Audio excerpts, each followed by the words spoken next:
Looking for that ideal vacation spot? Well, you should consider Quartzsite, Arizona and the world-famous High Jolly Monument. Haven't heard of it, you say? Well, here in Quartzsite sits the final resting place of Haji Ali, or High Jolly, as the troops used to call him.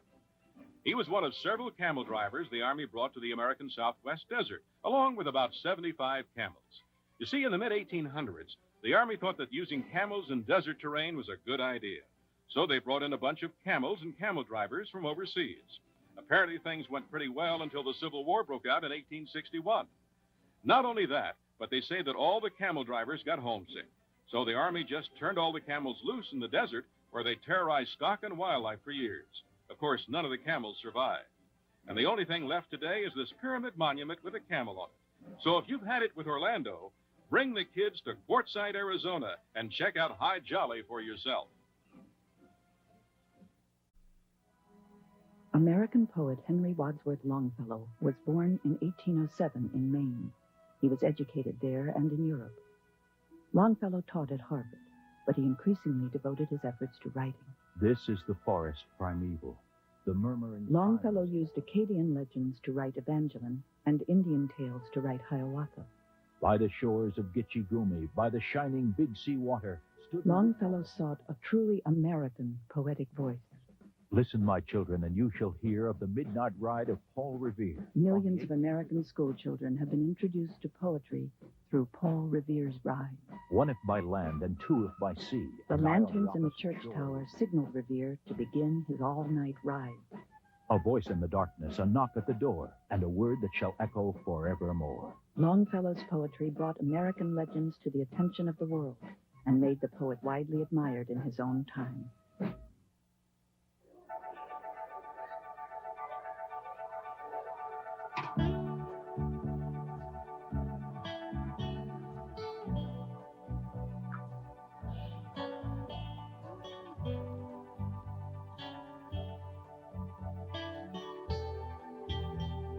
The idea of sharing starts early in life. Remember how good it felt? This message is brought to you by the Combined Federal Campaign. Hello, I'm Pinka Zuckerman. I chose music as a career, but even if you are not a professional musician, an education that includes music makes for a more complete education. Music education programs improve academic performance, and involvement in music builds self-esteem and discipline. Call this toll-free number to find out what you can do to support music in the schools. Music for a sound education.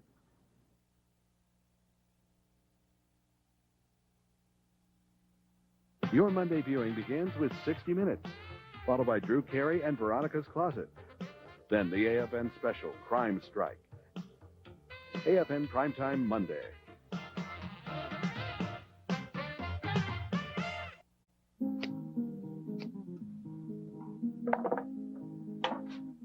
What is this stuff? These, my good man, are a revolutionary addition to battlefield cuisine. Kind of looks like a slab of cheese. Oh, no. Contained herein are morsels of the finest garden vegetables. Potatoes, turnips, cabbages, etc. Scalded, pressed, and dried. Then dropped into a boiling cauldron of hearty beef broth to assume a plump appearance and flavorful presentation. Let me try some. But of course, today's menu is known as desiccated vegetables. Tastes more like desecrated vegetables to me. Boys, consider the benefits of this fare. Portability, ease of preparation. Desiccated vegetables are the military rations of the future. I think I see an onion. Dehydrated rations, another military first from the Civil War.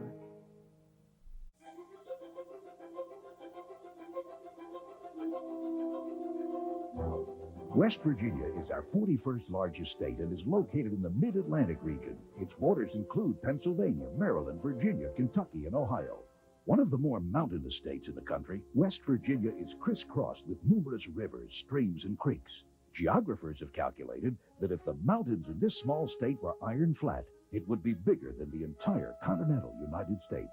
The highest point is Spruce Knob, located in the eastern part of the state. It peaks at over 4,800 feet amid the Allegheny Mountains. Just north of Spruce Knob is Blackwater Falls, where the river plunges 60 feet into the canyon below. Further north, The Potomac and Shenandoah rivers join to carve a gap through the Blue Ridge Mountains.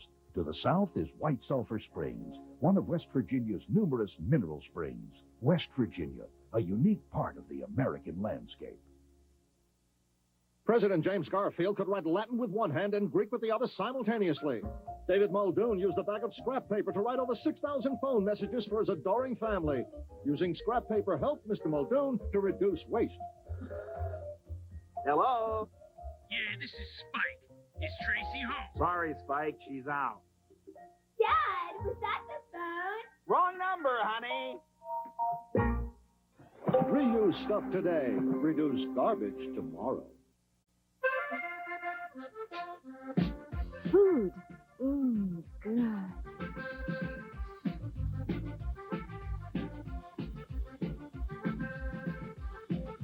Squeeze that mouth.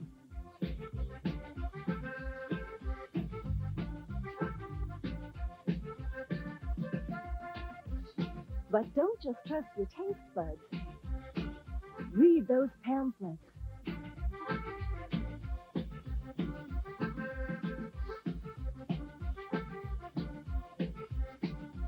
Squeeze those bones.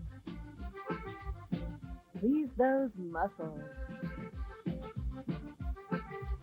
But before you put it on the table, read the label. Be informed.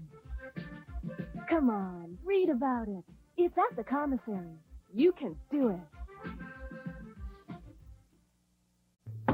Yeah, want to sell this Medici? Here you are.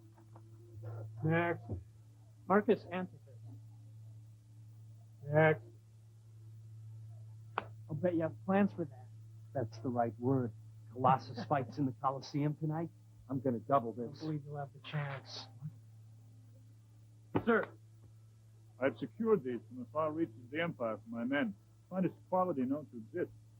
Sir, I'll return in a moment. He's always selling us something. Why can't he find one thing that I actually need? Shh. At least you don't have a wife and child to feed. These make lousy soup. What have you chosen, sir? Sir? Professional ethics evolve from our experience. Experience teaches us that superiors shouldn't do business with subordinates. It wasn't good for the Roman legion, and it isn't good for the Department of Defense. Dear Jimmy, the fact that you're reading this letter, and I'm alive to have written it, is truly a miracle. My crew and I were returning from a successful mission over North Africa when our plane was hit. We lost all power in one engine. Somehow, on a wing and a prayer, we landed safely. On a wing and a prayer. Coming in on a wing and a prayer. Coming in on a wing and a prayer. As the story goes, a World War II U.S. airman, whose name is unknown, wrote a letter to songwriter Jimmy McHugh. It was this letter that became the spark for a hit song in 1943. Though there's one motor gone, we can still carry on. Coming in on a wing and a prayer. On the home front and overseas, the song Coming In on a Wing and a Prayer touched the heart of America during World War II.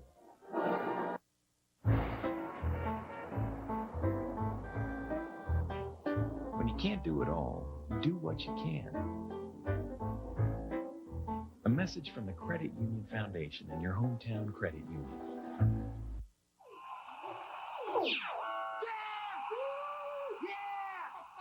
Who's the man? It's a birthday. I'm the man. It's a birthday. Exercised lately?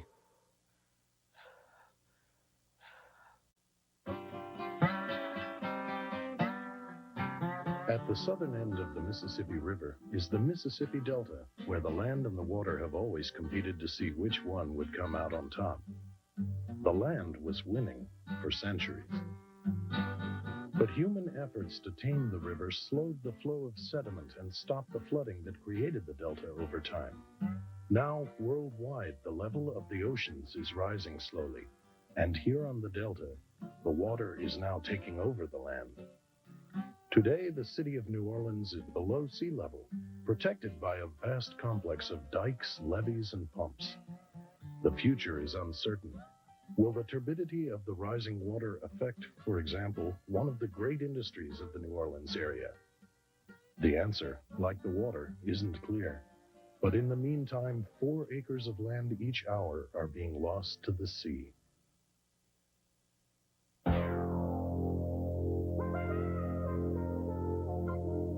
In 1879, James Ritty ran a popular saloon in Dayton, Ohio, but he was worried about bartenders who stole from the till. On a cruise to Europe, he saw a clock-like device that counted the number of revolutions on the ship's propeller. Using a similar idea, Ritty and his engineer brother designed the world's first cash register. It looked like a clock with 2 rows of typewriter-like keys below it. The clock face had 2 hands. When the cost of each drink was rung up on the keys, the hour hand showed the dollars and the minute hand the cents. Inside were 2 discs that added up the total sale. It was formerly called Ritty's Incorruptible Cash Register, but it became known as the machine that kept them honest. James Ritty, a story of American ingenuity. If I had to, I could give you a million reasons to donate to the Combined Federal Campaign. First, I'd tell you how the CFC makes sure that the highest percentage of your contribution is given directly to the agencies you support. Then I'd remind you that this is our campaign. When we donate to the CFC, we're the ones who choose which agencies receive our support. I'd also tell you that through payroll deduction, giving every month adds up to a lot of help each year. But you know, the best reason to donate to the CFC is it really makes a difference. I'm Terry Morris. I'm living proof that the Combined Federal Campaign works. When I was younger, I needed help. I was alone, and at times I was without hope. But I was placed in a CFC-funded foster home that changed my life.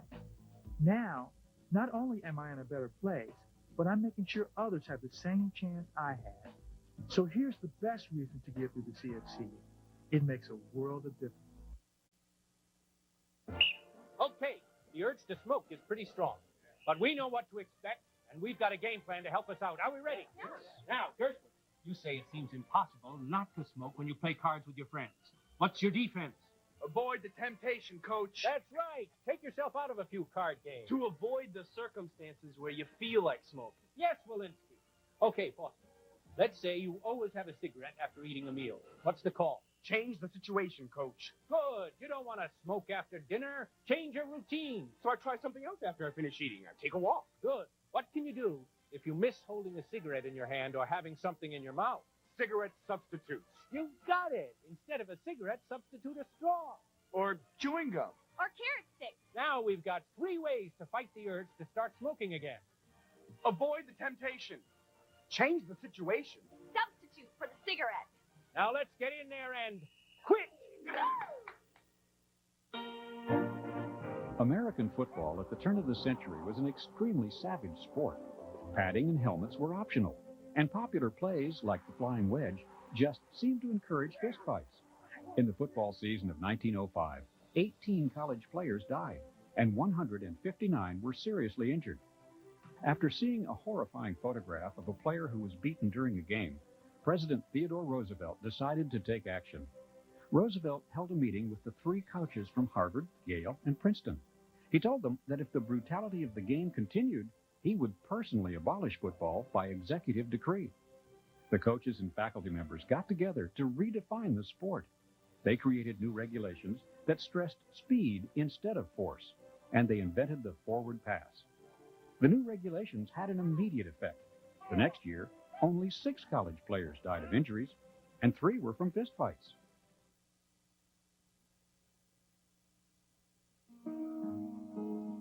On the morning of May 5th, 1961, Commander Alan B. Shepard Jr.'s tiny Freedom 7 space capsule lifted off the pad at Cape Canaveral.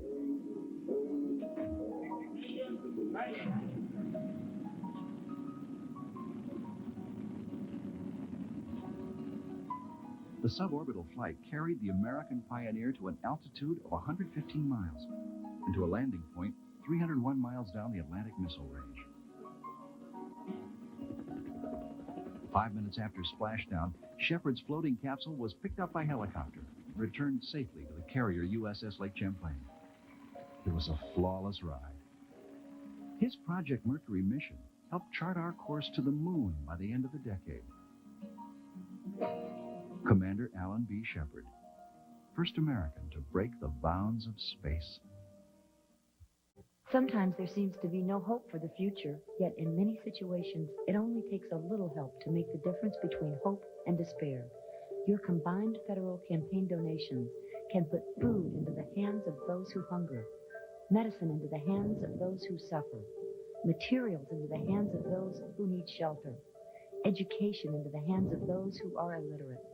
Won't you lend a hand? Please contribute to the CFC. In the early stages of the Vietnam War, the U.S. owned the sky.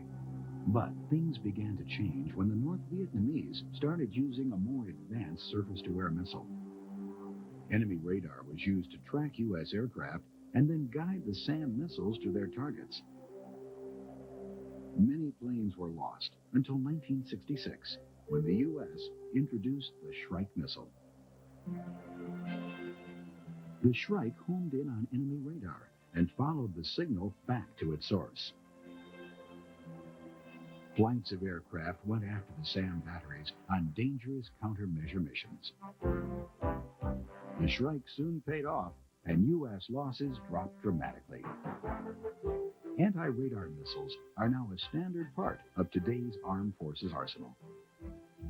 The Shrike, an American military first. Healthy babies come in all shapes and sizes. It doesn't matter if you're short or tall, or if this is your first baby or not. You need prenatal care even before you get pregnant. Prenatal care is health care for you and your baby. Find the small problems before they become big, so your baby isn't born too soon, or too small, or even sick. For our free magazine, write Baby, P.O. Box 70711, Washington, D.C. 20024. Clara Barton nursed soldiers wounded in the Civil War. The troops called her their angel of the battlefield. She persuaded President Chester Arthur that the United States should join the International Red Cross, an organization which would provide medical aid to the world's battlefields. Barton was confident she would succeed, so confident that she started the American Association of the Red Cross in 1881, a year before the United States formally joined the international organization. Barton introduced the idea of disaster relief to the American Red Cross, and the new organization spent its first few years aiding fire and flood victims. In 1898, the Spanish-American War began, and the Red Cross was ready to send medical help. The American organization that Barton began has continued to help people across this country and around the world ever since.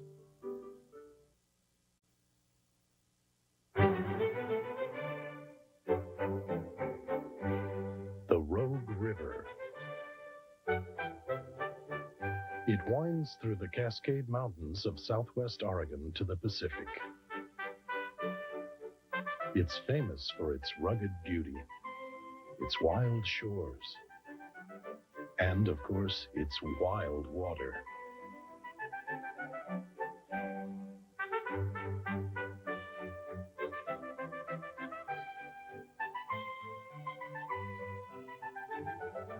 But not everyone rides the Rogue just for the fun of it. From Gold Beach to Agnes, Oregon, the U.S. mail and a few tourists are delivered by jet boat, because along this stretch, the Rogue River remains the only practical way to get around.